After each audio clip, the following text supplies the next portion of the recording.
I collapsed right in the middle of the office, the neon lights swirling into a sharp, blinding streak of white. When the doctors called my parents, they didn't come. 3 days later, still lying motionless with wires plugged all over my body, I opened my phone and froze. My sister's smiling face appeared, her hair blown back by the wind in a picnic photo taken in Scottsdale. The caption was cold as steel. Family day. No drama. While I was lying here, my heart had nearly stopped. I didn't cry. I didn't text. I just watched the likes climb, each one slicing away another piece of what the word family was supposed to mean. 4 days later, my phone vibrated nonstop. 74 missed calls. One message from Dad. We need you. And I understood. It wasn't that they needed me. They needed what I always paid for on their behalf. My name is Mara Winslow. Before I tell you what happened next after the moment I opened my eyes in that Phoenix emergency room, tell me where you're watching this video from. I read every single comment, every location, just to know you're still here with me. If you've ever been abandoned at the exact moment you were at your weakest, or ever been called drama by your own family, hit like and subscribe because I know how that pain feels. The kind that makes it hard to breathe. Now then, come with me back to that morning in Scottsdale, the moment I realized my family only needed me as long as I could keep paying the price for them. I thought I had already felt enough pain, but the truth always finds a way to hurt you one more time. The morning at Phoenix General Hospital was impossibly cold. Sunlight slipped through the blinds in a thin line, landing right on my hand, the same hand that used to type for 12 hours a day at Luminatech. I pushed myself upright. A single beep echoed from the monitor. My heartbeat still wasn't stable. I slid my thumb across my phone screen. The photo from Scottsdale that I saw in part 1 appeared again, but this time, I looked more closely. Zoey was smiling so brightly it didn't seem real. My parents stood on either side of her, posing like they were on a magazine cover. I was lying in the ICU, and they, at that exact same moment, were raising glasses to celebrate a day without me. And then I started piecing together everything I once tried to ignore. I remembered the Scottsdale evenings. Zoey is arranging food just to film TikTok videos. My mother, Denise, adjusting cabinet doors so the house looks bigger. My dad, Patrick, he was sitting in the corner of the kitchen holding a beer, like he was the pillar of the family even though he had been unemployed for 6 years. Back then, I thought, they were just trying to cope. Now I understood. They were living in a movie. And I was the main financial sponsor, but I didn't have a role in it. And Jaden, the gentle little brother, drowning in debt, borrowing money to open a music studio. The night I collapsed at Luminatech was the same day the studio auto-charged my account. I had spent an entire life carrying them, without even realizing it. I opened my banking app. Payments appeared like a list someone would write for a debtor. Studio fee, Jaden Winslow, autopay, insurance, Denise Winslow, autopay, travel supply, Zoey Winslow, pending, utility, Winslow residence, autopay. My throat tightened. Not because of the illness, but because of the truth. Even while I was unconscious, my money still had to work. Nurse Maria stared at me when she noticed how pale I'd gotten. Are you okay? Do you need to rest? I shook my head gently. No. I needed to know more. I needed to see the full picture I had been blindly ignoring for so many years. My phone vibrated. The caller ID lit up. Patrick Winslow. I let it ring. Then the message came. Mara, you have to call back. This is very serious. This time, it actually involves you. I narrowed my eyes. Involves me? When they left me to nearly die, I reopened the banking app. And the moment the screen finished loading, I saw it. Mortgage payment declined. So that serious issue they mentioned wasn't because I had collapsed. It was because the entire Winslow house was falling apart and they needed me to hold it up for them one more time. I used to think being strong meant staying silent, but it turns out silence only allowed me to be swallowed whole. I joined Luminatech at 24 years old. A brand new office, cold white lights, and design blueprints that made me believe I was about to build a future of my own. That was the year everyone said I was shining. But it was also the year my family began to see me as their lifeline. My dad Patrick lost his job after the real estate market crash. He called it a short break. I believed him. I wanted to believe him. My mom, Denise, said, "Just a few months. Sweetheart, our family always stands together. You understand?" And I nodded. From that moment, I became the one carrying the entire house. The first bills were moved into my name. The first requests were wrapped in sweetness. The first Scottsdale dinners were where everyone talked about their plans but never once asked how I felt. I thought I was being strong. But in truth, I was only getting used to enduring. But I didn't realize I was financially feeding an entire family with that silence. In the second year, Patrick stopped looking for work altogether. He called it bad timing. Again, I believed him. My mother started turning me into part of her perfect family picture. Photo shoots at the Scottsdale lake house. Matching white outfits. Dining tables styled like Pinterest inspiration boards. But only I knew. The money behind those photos was mostly mine. Zoey was different. She switched business ventures the way she switched outfits. Travel vlogger this week. Candle brand next month. 3 months later, a wellness workshop. Every project failed. But her captions were always glamorous. Chasing your dreams doesn't always need a plan, only faith. And that faith came from whose money? Mine. Every time Zoey failed, she sent a message. "Mara, last time. I promise." Right. The last time number, 34. Jaden was quieter. A gentle younger brother. Polite. Always grateful and borrowing amounts just small enough to make me think they didn't matter. My music studio is almost done. Just this month. But this month was never the last. Everything slowly rooted itself around my life. I worked 12 to 14 hours a day. Project after project. Deadline on top of deadline.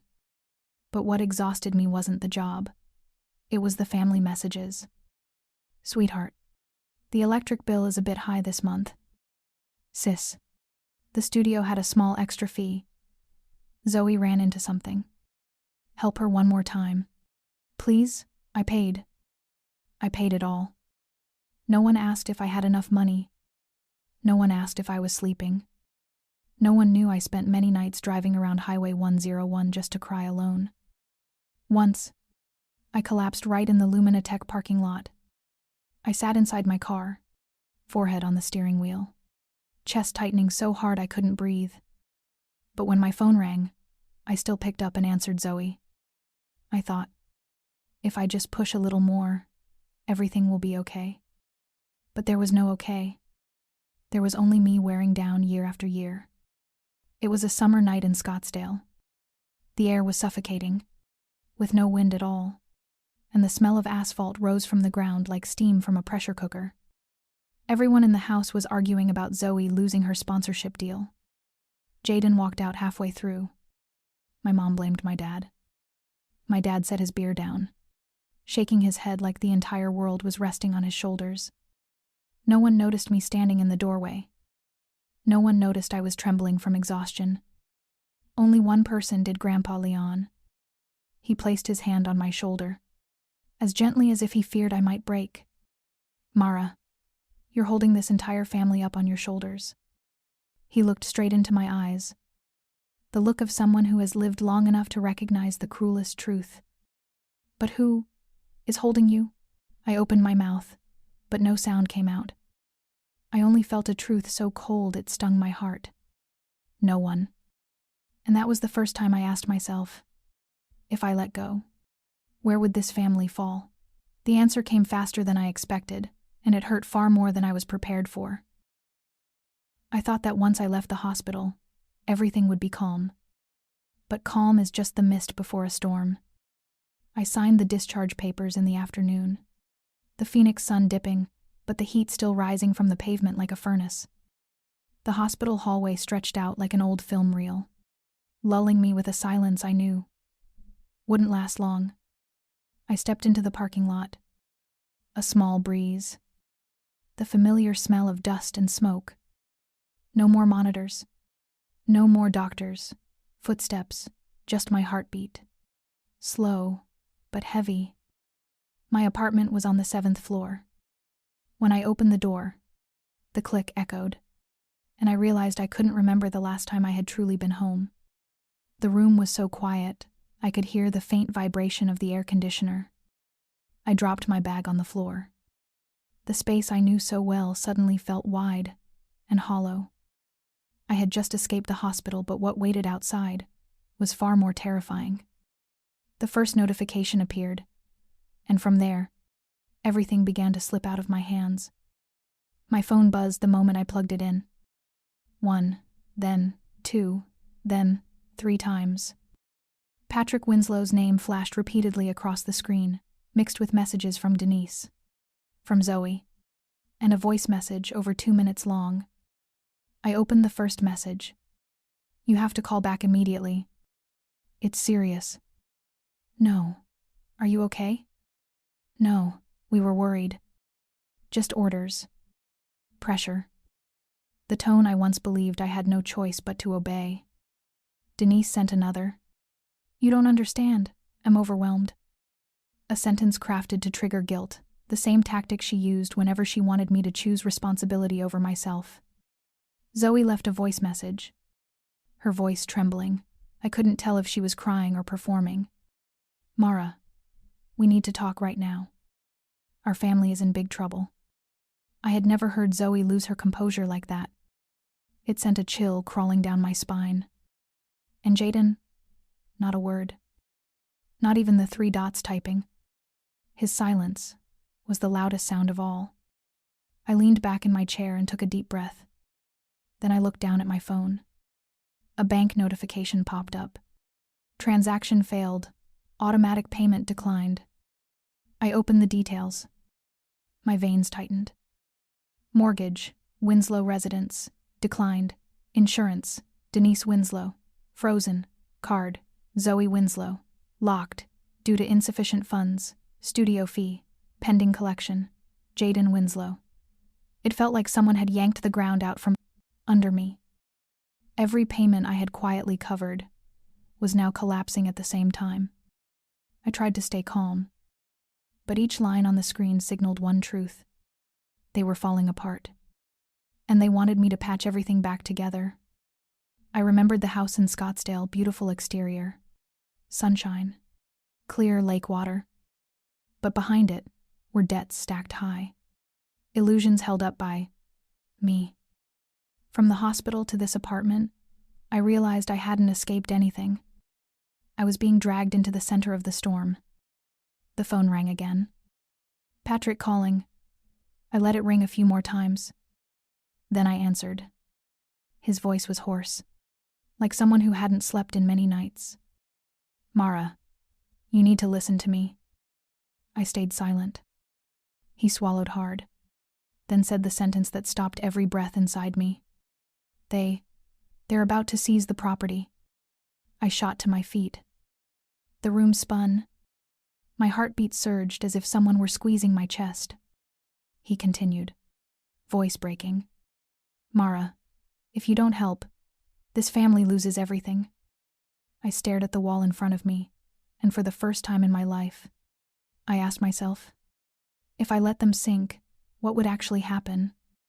I thought they needed me because of family, but it turned out they only needed me because the house was about to be lost.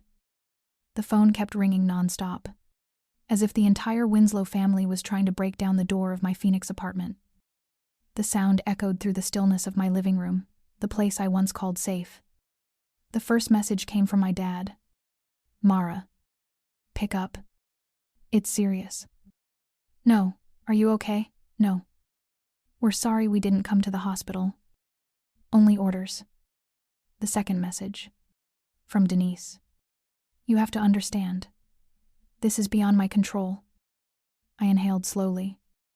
That sentence always appeared whenever she wanted me to take responsibility in her place. Then came Zoey. A voice message 2 minutes and 17 seconds long. Her voice was shaking, but beneath it I could hear the panic clearly. Mara, I didn't know it had gotten this bad. If you had picked up yesterday. Then I turned the voice message off before she could launch into her usual circle of excuses. But what unsettled me the most was that there was no message from Jaden. His silence this time was no longer harmless. And then I heard a strange sound during the video call, and I knew they were hiding something from me. I called back. The video connected after a few seconds of hesitation. The Winslow family appeared, but not like the glowing Instagram photos Zoey posted.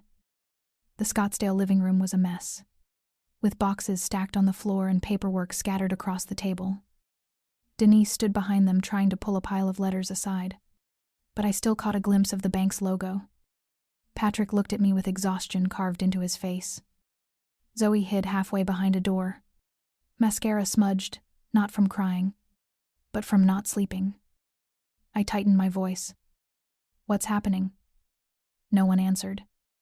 A silence stretched out heavy, humid, like the air before a storm. Denise forced a weak smile. Sweetheart, it's just a small setback. Every family goes through tough. I cut her off. Mortgage declined. Insurance frozen. Studio fee pending. Tell me the truth. They exchanged looks, avoided eye contact, and stayed silent. I continued. Where's Jaden? Patrick opened his mouth, but Denise grabbed his wrist and shook her head. That tiny moment told me more than any explanation ever could. A sheet slipped from Denise's hand, sliding off the table and landing on the floor in front of the camera. I saw it. Final notice seizure of assets. Patrick scrambled to pick it up, but it was too late. I stared him down. Explain. His voice cracked. Mara, things aren't what you think. I let out a dry laugh. Dad, not what I think. Like you and Mom leaving me alone in a hospital? Or not what I think? Like everyone using my cards to live like I'm your personal sponsor? Patrick clenched his hands. Jaden, he made a big mistake. We're trying to fix it. My heart dropped a beat. What did Jaden do? Zoey jumped in, her voice breaking. He borrowed money. More than I thought. And he used the house as collateral. The air froze. I sank back into my chair. The room around me seemed to shrink. Whose name is the house under? I asked. My dad lowered his head. Yours. I went still. My chest tightened as if someone had looped a rope around my ribs. I whispered, You used my name to mortgage the house, without asking me? No one answered. Suddenly, behind Zoey, a sound erupted like someone stumbling into a stack of boxes. Someone was in the room. Patrick blinked. T lowered his voice and said, Mara, maybe you should come here. A chill crawled up my spine. Where is Jaden? A weak, strangled voice came from off-screen. I'm sorry. Mara. I froze. It was Jaden trembling. Exhausted. Terrified. Before I could speak, the screen flickered. Patrick's hand moved to cover the camera. His voice was almost begging. And I understood. If I went back, nothing would ever be the same again. But if I didn't, the entire Winslow family would collapse tonight. I drove back to Scottsdale with one question. Am I about to save my family? Or witness them fall apart? Highway 101 stretched out before me, the Phoenix sunset streaking across the sky like a red warning of a coming storm. The air was stifling, desert sand clinging to the windows, waves of heat blowing at my face through the old air vents. I drove in silence. No music. No podcast. No self-comforting mantras. Only one thought. Why does everything always fall on me?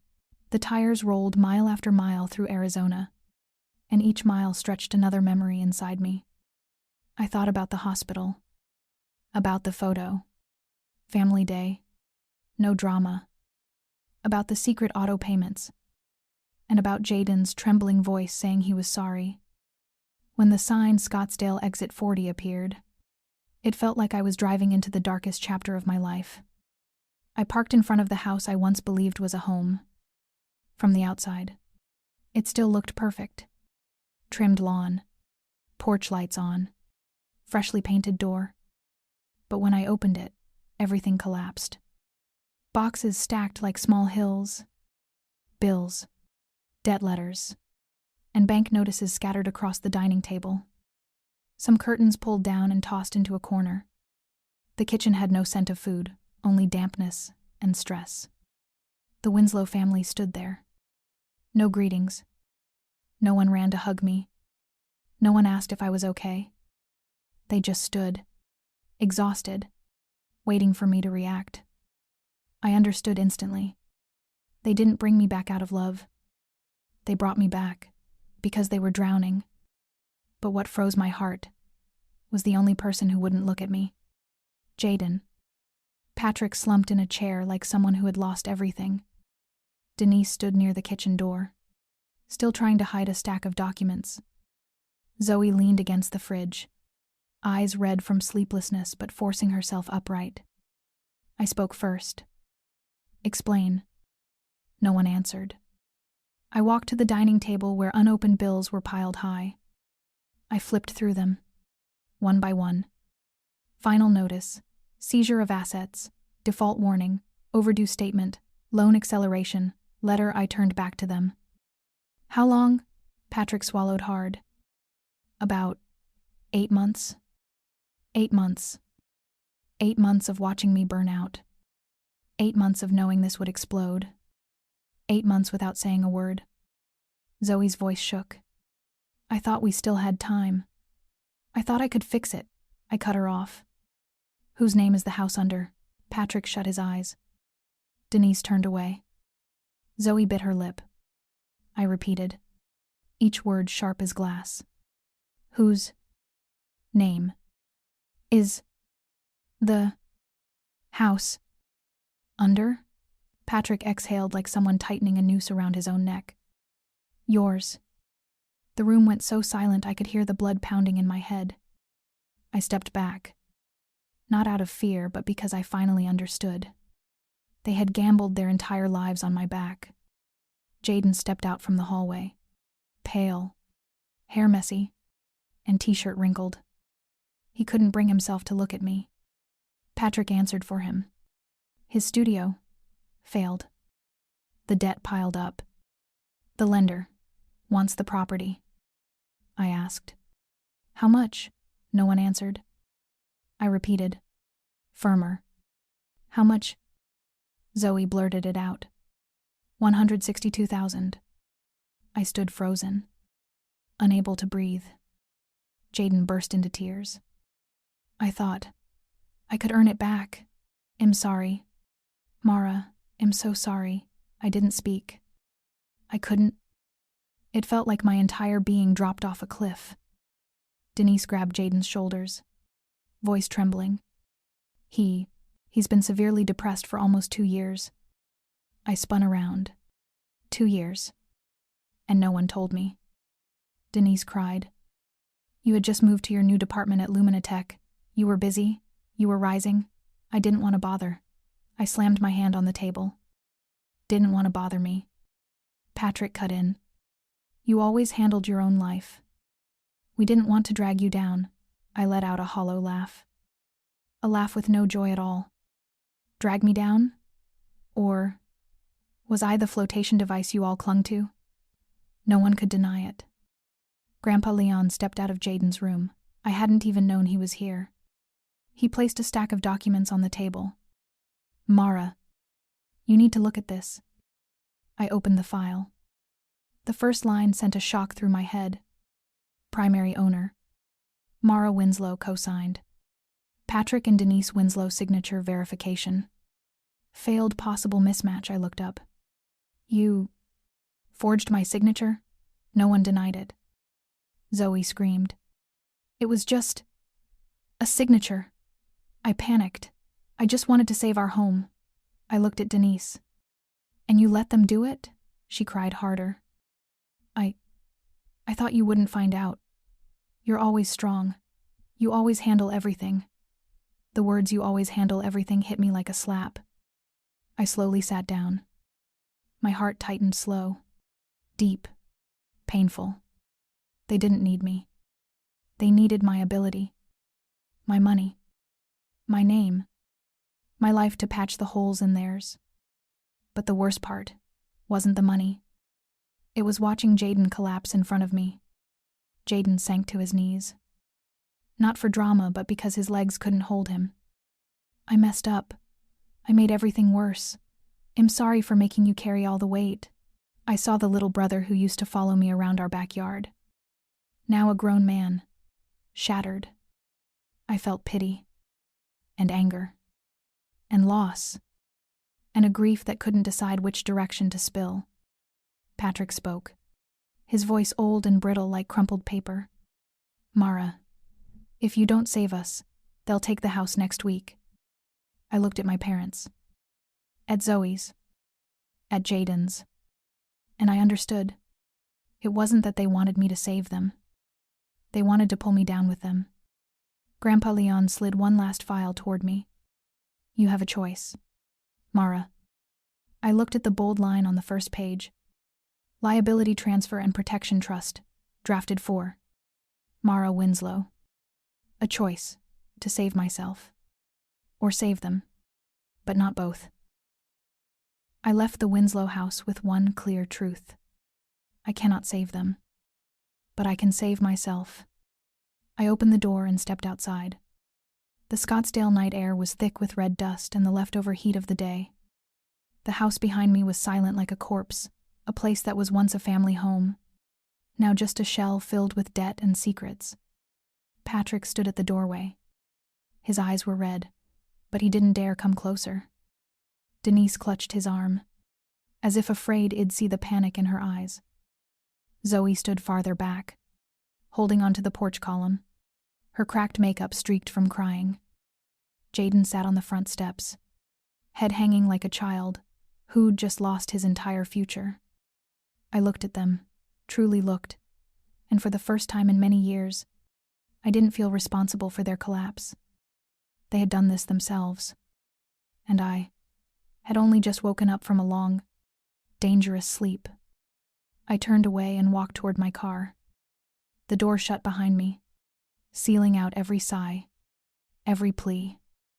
In that moment, I understood. To survive, I had to leave them. But I didn't go far. I stopped exactly where they never expected, beside Grandpa Leon. I found Grandpa Leon in the backyard. He was sitting on the old wooden chair, holding a glass of lemonade, warm yellow light falling softly across his silver hair. He wasn't surprised to see me. He didn't ask. What happened? He just looked at me like he'd known this day would come. Sit down, Mara. His voice was steady, grounded, pulling me back to earth. I told him everything. About the debt, the documents, the forged signature, Jaden, the betrayal. He listened without interrupting. No judgment, no pity. When my voice cracked and I finally stopped, he said, "You've carried them for too long." I lowered my head. He continued, "Adults are not children. If they destroy their own lives, you are not obligated to destroy yours with them." A desert breeze moved through the small trees at the back of the yard. I closed my eyes. For the first time, I felt peace. "I don't want to watch them lose everything," I whispered. He placed his hand over mine. "Mara, losing everything is sometimes the only way someone learns how to stand."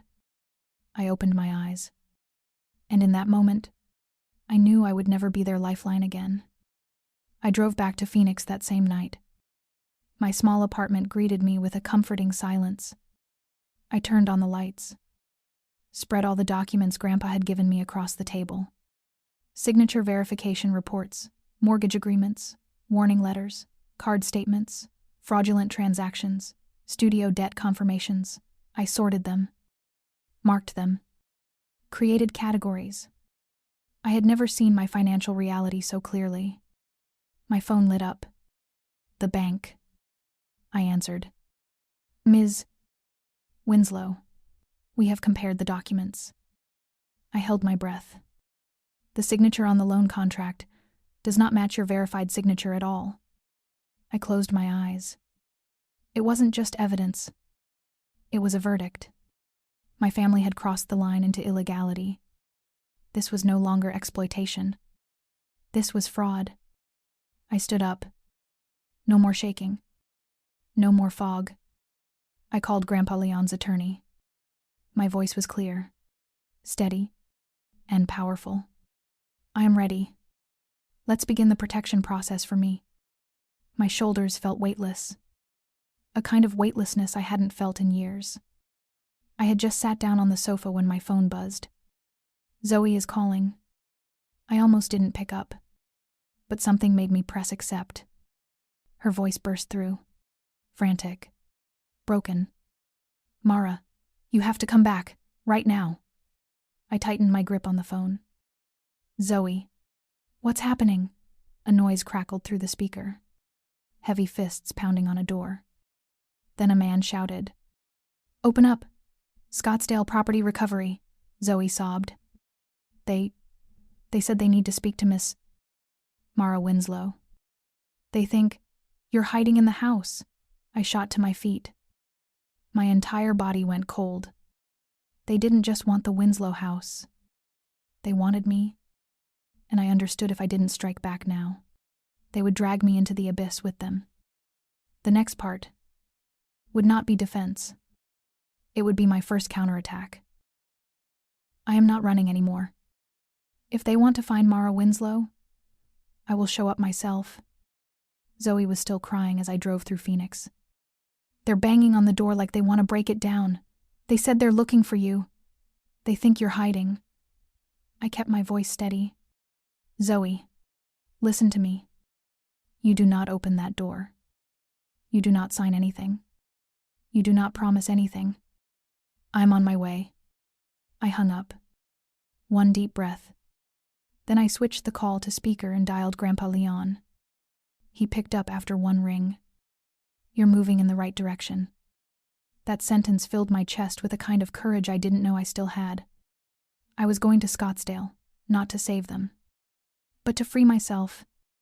When my car turned onto the small Scottsdale street, red blue lights from the asset recovery trucks flashed across the pavement. 2 uniformed men stood at the door, pounding hard. Scottsdale property recovery. Open up. Zoey trembled behind the glass door. Patrick and Denise stood behind her, faces pale as ash. Jaden sat on the stairs, his hands clutching his head.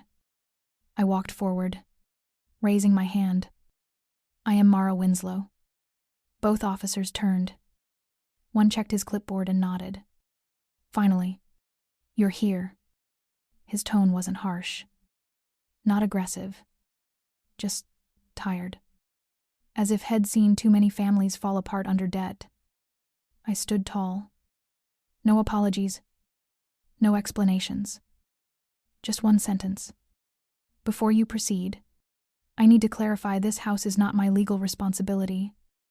They glanced at each other. Patrick rushed forward. Don't say that, Mara. You can't.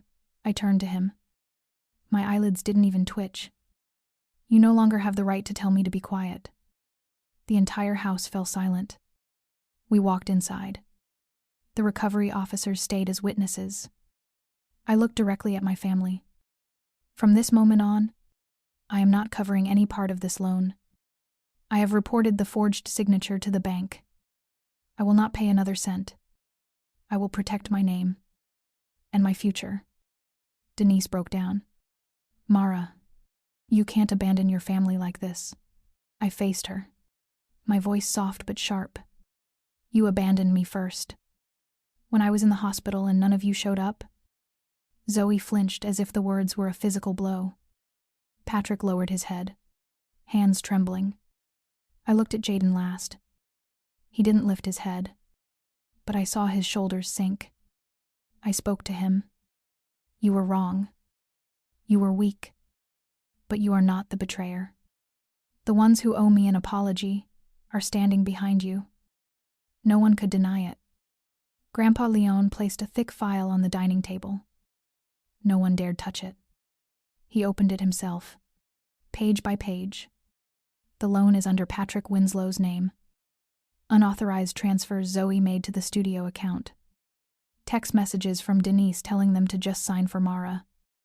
Confirmation that Jaden was the beneficiary of the loan.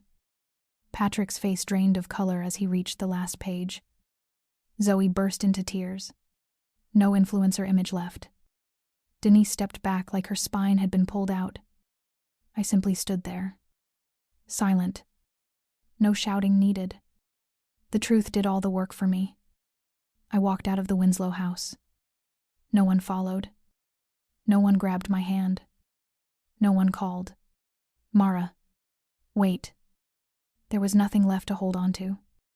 The Scottsdale night wind swept across my face hot, dry, but free. I opened my car door. My phone buzzed. A message from the bank. The Scottsdale property has entered the repossession process. Responsible owner, Patrick Winslow. Your name. Removed. I stared at the screen for a long time. No smile. No tears. Just a quiet moment unlike anything I had felt in years. I had saved myself.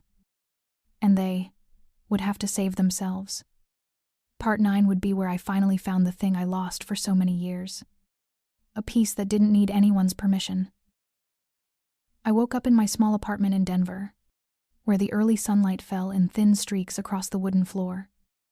No more pounding debt collectors. No more desperate messages. Just the smell of freshly brewed coffee, and the feeling that my chest was lighter than it had been in years. 7:42 a.m.